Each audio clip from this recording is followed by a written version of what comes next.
Hello दोस्तों, लकड़हारा और सोने की कुल्हाड़ी की कहानी। बहुत समय पहले की बात है। एक गांव में एक लकड़हारा रहता था। वह अपनी जीविका के लिए दिन भर जंगल से लकड़ी काटता था और रोज शाम को पास के एक बाजार में जाकर बेचता था।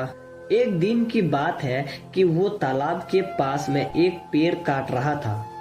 उसी समय उससे एक गलती हुई कि उसके कुल्हाड़ी उसके हाथ से उसी तालाब में गिर जाती है। उस नदी के पानी का बहाव और गहराई दोनों ज्यादा थी। उस लकड़हारे ने अपनी कुल्हाड़ी को बहुत खोजा, पर वह कामयाब ना हुआ। हार मानकर नदी किनारे बैठ गया और रोने लगा। उसके रोने की आवाज सुनकर नदी की देवी उठी और उस लकड़हारे से पूछा कि क्या हुआ, अरे क्या हुआ। तब लकड़हारे ने अपनी कहानी बताई। तभी पानी की देवी उस गरीब मेहनती लकड़हारे की मदद और सहयोग करने की पेशकश करती है।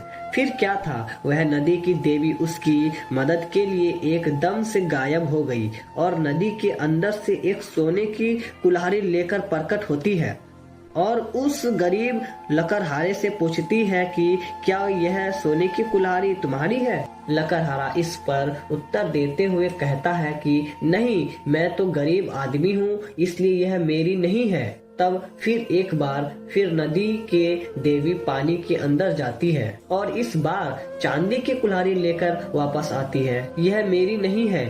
यह दोनों कुल्हाड़ियों के बाद उस नदी की देवी एक बार फिर पानी में गायब हो जाती है और इसके बाद एक लोहे की कुल्हाड़ी लेकर वापस आती है। तभी वो लकड़हारा खुश होकर कहता है कि यह मेरी ही कुल्हाड़ी है।